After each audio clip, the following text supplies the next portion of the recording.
અને વૈકુંઠની પ્રાપ્તિ થઈ ગઈ. માટે અંતના સમયે હરિનું નામ ત્યારે યાદ આવે જ્યારે બાળપણથી યુવાનથી ભગવાનનું નામ સ્મરણ કર્યું. અજામિલ મહાપાપી પાપ કરી અને પોતાના પરિવારનું ગુજરાન ચલાવે, ચોરી કરે, લૂંટ, જુગાર, મદિરાપાન અનેક અવગુણો હતા એનામાં, છતાં પણ તરી ગયો. શા માટે? ફક્ત નારાયણનું નામ જ્યાં જપ થઈ ગયું ને વૈકુંઠની પ્રાપ્તિ થઈ ગઈ. અજામિલ મહાપાપી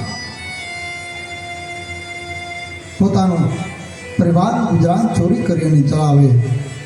તેમાં અજામિલના ગામની બહાર ભાગોળે 10-15 સાધુ સંતો નીકળ્યા છે. 10-15 સાધુ સંતો નીકળ્યા. બપોરનો સમય છે. આ સાધુ સંતોને બહુ ભૂખ લાગી છે. જ્યાં અજામિલના ગામથી ભાગોળે જ્યાં નીકળ્યા ને વિચાર કરે કે આ ગામની અંદર કોઈ હરિભક્ત હોય, કોઈ વૈષ્ણવ ભક્ત હોય ને તો અમને જમાડે. બપોરનો સમય થયો છે, બહુ ભૂખ લાગી છે. સાધુ સંતોએ આ ગામની ભાગોળે જે બેઠા હતા ને ગામ લોકો એમને પૂછ્યું કે ભાઈ આ ગામની અંદર કોઈ વૈષ્ણવ ભક્ત કે હરિભક્તનું ઘર છે? તો કે આ બપોરનો સમય થયો, અમને બહુ ભૂખ લાગી છે, અમારે અહીંયાથી યાત્રા માટે જવું છે અને બપોરનો સમય થયો ને એટલે અમને એમ થયું કે આ ગામની અંદર કોઈ વિષ્ણુ ભક્ત હોય, હરિભક્ત હોય ને તો અમને ભોજન કરાવે. આ ગામ લોકો વિચાર કરે કે શું કરવું? એટલે ગામ લોકોએ કીધું કે હા, અમારા ગામમાં મોટો ભગત છે, અજામિલ છે ને, મોટો ભગત છે, બધાને બહુ જમાડે છે, જાવ એની ઘરે.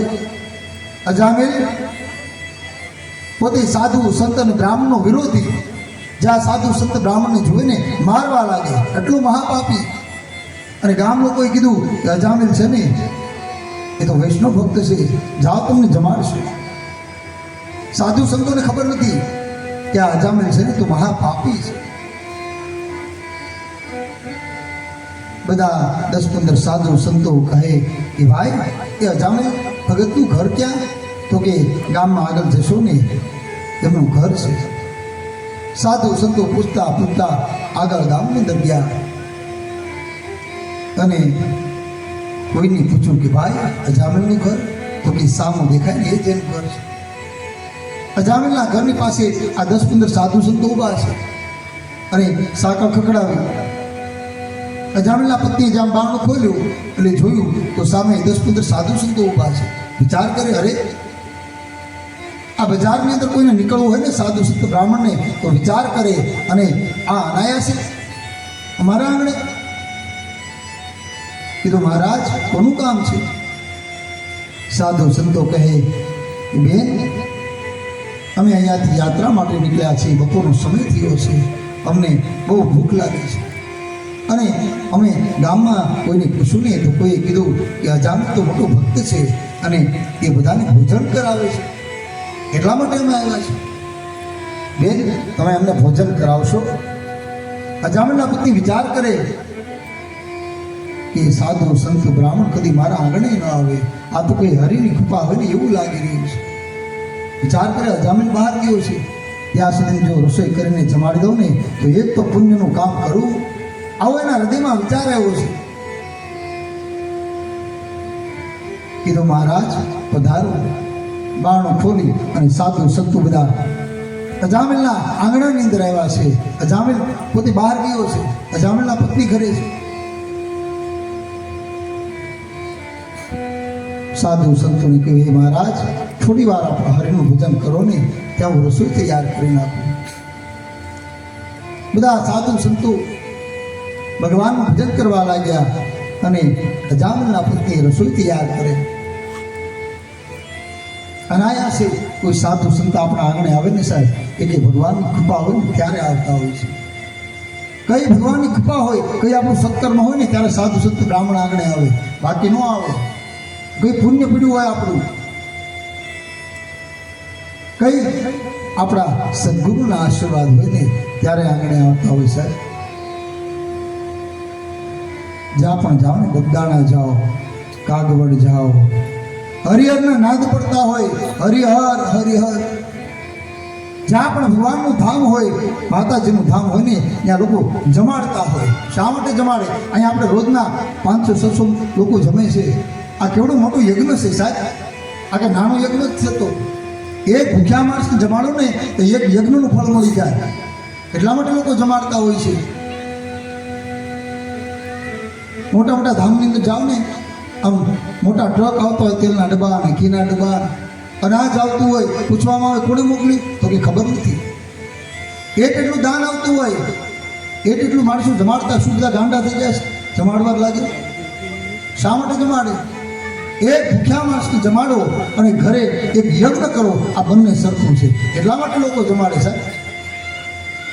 વૈશ્વાનર નામનો અગ્નિ હોય અને વૈશ્વાનર નામનો અગ્નિ પેટની અંદર જ્યાં શાંત થાય ને, વિધાતાના લેખ હોય ને, લેખ તો ઠરી જાય સાહેબ.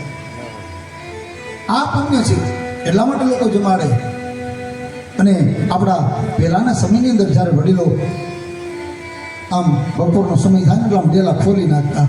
કોઈ સાધુ સંત બ્રાહ્મણ આંગણે આવે, કોઈ ભૂખ્યો માણસ આવે ને, એને ટુકડો જમાડી અને પછી જમવાનું. આવો ભાવ હતો. હવે બપોરનો સમય થાય એટલે આમ ડેલા બંધ કરી દઈએ આપણે. સિટીમાં તો હજી કાકે સારું છે, ગામડામાં તો ડેલા થઈ ગયા મોટા મોટા, મોટી દિવાલો થઈ ગઈ. ડેલો બંધ કરી દો એટલે ખખડાય થાકી જાય તો ન ખુલે. વિચાર કરે આ ગામમાં કોઈ રહેતું જ નહીં હોય. અને સિટીમાં તો આમ નાના દરવાજા હોય ને એટલે આમ બહારથી શાક પણ પાડી શકે સાહેબ. આવો ભાવ હતો કે કોઈ ભૂખ્યો માણસ હોય ને, એને ટુકડામાંથી ટુકડો જમાડી અને પછી જમવાનું. આવો ભાવ હતો સાહેબ. પણ એ નીકળી ગયો. હજી કાલે જ એકાદશી આપણે આવે છે. કાલે એકાદશીનો મહિમા હું લઈશું વિસ્તારથી. કોઈ પણ વ્રત રહેતા હોય ને તો વ્રતના દિવસે પણ કોઈને જમાડી અને જમવું સાહેબ. આવો ભાવ છે. બગદાણા જાઓ, કાગવડ જાઓ, ગઢડા જાઓ, સાળંગપુર જાઓ, જ્યાં પણ ભગવાનનું ધામ હોય ને ત્યાં હરિહર હરિહર ભગવાન સાદ પડતો હોય જમાડવાનું સાહેબ. એટલા માટે લોકો જમાડે. સાધુ સંત ઘેર પધારે, કોઈ પુણ્ય હોય આપણું, કોઈ સત્કર્મો હોય ને ત્યારે આંગણે પધારતા હોય છે. એક યજ્ઞનું ફળ મળી જાય. અજામિલ એમના આંગણે જ્યાં સાધુ સંતો જમવા બેઠા છે, સરસ મજાની રસોઈ તૈયાર થઈ અને બધાને રાજી કરી અને બધાને જમાડ્યા છે. જ્યાં સાધુ સંતો જમે ને, જમીને ઊભા થયા એટલે સાધુ સંતો કીધું કે બેન, હવે અમને ભેટ પૂજા મળી જાય ને એટલે અમે જતા રહીએ. જ્યાં અજામિલના પત્ની ભેટ પૂજા જ્યાં આપે એટલે કહે કે બેન, અમારે તો તમારા પતિ અજામિલ પાસેથી ભેટ પૂજા સ્વીકારવી છે, તમારી પાસેથી નહીં. અજામિલના પત્ની મૂંઝાણા કે અજામિલ આવશે ને તો આ જોડિયું છે ને, જોડિયું ખેંચેલી છે, દક્ષિણા લો પૂછી. મહારાજ, હું તમને દક્ષિણા આપું ને લઈને જતા રહ્યો. નહીં, સાધુ મહાત્મા જીદ લઈને બેઠા છે. ત્યાં અજામિલ જાણે જુગારમાં હાર્યો હોય એમ લાલ તાંબા જેવી આંખો અને આમ ગામમાંથી આવે એટલે જે લોકોએ આ સાધુ સંતોને અજામિલના ઘરે મોકલેતા ને એ લોકો હજી બેઠા હતા. એટલે એ લોકો અજામિલને બોલાવે, એ અજામિલ, તારી ઘરે તો સાધુ સંતોની સોરાશી છે. અજામિલ ક્રોધમાં આવી ગયો, મારા ઘરે, મારી શેરીમાં કોઈ સાધુ સંત બ્રાહ્મણને નીકળવું હોય ને તો વિચાર કરે, અને મારા ઘરે સાધુ સંતો? તો કે હા. ક્રોધમાં આવી ગયો છે અજામિલ. ક્રોધ કરી અને અજામિલ પોતાને ઘેર જઈ આમ બારણું ખોલીને 10-15 સાધુ સંતો ઊભા છે. હે સાધુડા, બહાર નીકળો, કોણે તમને અહીંયા આવવા દીધા? અજામિલના પત્ની તને ધ્રુજવા લાગ્યા કે મેં કેટલા ભાવથી જમાડ્યા છે, મારું પુણ્ય બધું જતું રહેશે. અજામિલ સાધુ સંતોને કહે, હે સાધુ, બહાર નીકળો. સાધુ મહાત્મા બધા કહે, હે અજામિલ, અમને તમારા પત્ની ખૂબ ભાવથી જમાડ્યા છે, તમે દક્ષિણા આપી દો ને એટલે અમે અહીંયાથી જતા રહીએ. અજામિલ કહે આ જોડીઓ નથી ખેંચી લેતો ને એ મોટી દક્ષિણા છે. મારા પત્નીએ જમાડે ને એટલા માટે. અજામિલના પત્ની કહે તમે શાંત રહો. અને અજામિલ જ્યાં એની પત્નીને મારવા માટે હાથ ઊંચો કરે ને એક સાધુ મહાત્મા એનો હાથ પકડી લીધો છે. જ્યાં સાધુ સંતોનો સ્પર્શ થયો ને અજામિલના આંખોમાંથી દળ દળ કરી આંસુ પડવા લાગ્યા. હૃદય પરિવર્તન થઈ ગયું. જ્યાં એનું હૃદય પરિવર્તન થયું ને સાધુ મહાત્માએ કીધું કે અજામિલ અમારે તારા પૈસા નથી જોઈતા, અમારે તો તને આશીર્વાદ આપવા છે. કે અજામિલ તારે પુત્ર છે? તો કે નહીં. જા હું તને આશીર્વાદ આપું છું, તારે ઘેર પુત્રનો જન્મ થશે. કે અજામિલ એક દક્ષિણા તું મને આપ કે તારી ઘરે પુત્ર થાય ને એનું નામ તું નારાયણ પાડજે. આમ કહી અને સાધુ સંતો બધા નીકળી ગયા. સમય મર્યાદા વીતી છે અને અજામિલના ઘરે પુત્રનો જન્મ થયો છે. અજામિલના ઘરે પુત્રનો જન્મ થયો. એમનું નામ નારાયણ પાડવામાં આવ્યું. અને કંઈ પણ કામ હોય ને એટલે પોતાના પુત્રને બોલાવે. હે નારાયણ તું જમો. હે નારાયણ.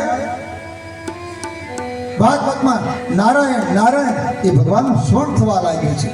એટલા માટે પહેલાના વડીલો હતા ને એ પોતાના સંતાનનું નામ ભગવાન પ્રતિ પાડવામાં આવતા. પહેલાના નામ પૂછીએ ને તો કે શ્યામજીભાઈ, રામભાઈ, આવા ભગવાનના નામ પરથી નામ પાડવામાં આવતા. બહેનોના નામ હોય તો કે યમુનાબેન, ગોમતીબેન, શ્યામબેન, આવા ભગવાનના નામ પરથી નામ પાડતા. શા માટે? તો કે ભગવાનનું નામનું સ્મરણ થાય એટલા માટે. नारायण नाम है भारी, लियो सब प्रेम से धारी. नारायण नाम है भारी, लियो सब प्रेम से धारी. महिमा नाम को भारी, लिए धर्म कोटि तारी. महिमा नाम को भारी, अधम को लिए तारी. જમનાબેન, પાર્વતીબેન, રામભાઈ, શ્યામજીભાઈ, નારાયણભાઈ, આવા બધા નામ રાખવામાં આવતા જેથી ભગવાનનું સ્મરણ થાય. અને અત્યારે તો નામમાં કંઈ આપણે અત્યારના નામ છે એ પછી નામ પાડ્યું હોય એ પછી 80 વર્ષના માજી થાય અને પછી ભેગું કરવું ને બહુ કાઢ. અત્યારે તો વાંધો નહીં આમ, પણ નામ એવા પાડો કે જેનાથી ભગવાનનું સ્મરણ થાય. એટલા માટે કીધું કે ભગવાનના નામ પરથી નામ પાડો. અને અત્યારે તો ગોરદાદા પાસે કોઈ નામ જોવરાવા નથી જાતું. ખોટી દક્ષિણા લઈ જાય વૈભવ દાદા. હવે તો યુટ્યુબમાં સર્ચ કરો એટલે રાશિ કઈ છે બતાવે, ભળી ક્યાં નામ છે એ પણ લિસ્ટ બતાવે, એનો અર્થ શું છે એ પણ બતાવે. પણ પહેલાંના સમયમાં બધા ગોર મહારાજ પાસે જતા કે આમાં નામ કયું આવે, રાશિ કઈ આવે, બધી ખબર હોય છતાં હૃદય પાસે આપણે લગ્નની તારીખમાં પણ અત્યારે એવું છે, લગ્ન સુરત વાડી ફાર્મ રખાઈ ગયું હોય એટલે તારીખ ફાઇનલ થઈ ગયું. ગોર મહારાજ કહે ભાઈ આ મહારાજ તારીખ આવી છે. બે પતિ બંને વર કન્યાના ગ્રહ મળ્યું પણ ગ્રહનો મેળ થતો હોય તારીખ ઉપર, છતાં ગોર મહારાજને કહે ભાઈ ગોર મહારાજ આ તારીખ આવી ગઈ છે, આ તારીખે આપણે લગ્ન છે. ગોર મહારાજને ના પડાય નહીં કે આ તારીખ નથી આવતી, વળી તારીખ હાથમાં જાય. પણ ગોર મહારાજ જેટલું કે ને ખાલી કે ભલે આ લગ્ન શુભ છે, બ્રહ્મ વાક્યમ જનાર્દન, બ્રાહ્મણનું વાક્ય છે નહીં ભગવાનનું વાક્ય છે, એટલે બ્રાહ્મણ પાસે લઈને એ તારીખ આમ બતાવે કે ગોર મહારાજ કાલે અમારે આ શુભ કાર્ય કરવું છે, શું કરવું? એટલે ગોરદાદા એમ કહે ને કે આ શુભ કાર્ય કરી નાખો. બ્રહ્મ વાક્ય જનાર્દનનું બ્રાહ્મણનું વાક્ય એ ભગવાનનું વાક્ય છે. બાકી તારીખ તો આપણે નક્કી કરી જ લીધી હોય અગાઉ, કારણ કે ફાર્મમાં જ્યારે તારીખ મળે ત્યારે લગ્ન થાય ને, આપણી તારીખ કોઈ હાલે નહીં એમાં. પણ પોતાના દીકરા દીકરીના નામ હોય કે ભગવાનના નામ પડતી પાડવા એવો ભાવ છે. અજામિલ મહાપાપી અજામિલ વારંવાર પોતાના દીકરાને નારાયણ નારાયણ કહીને બોલાવે.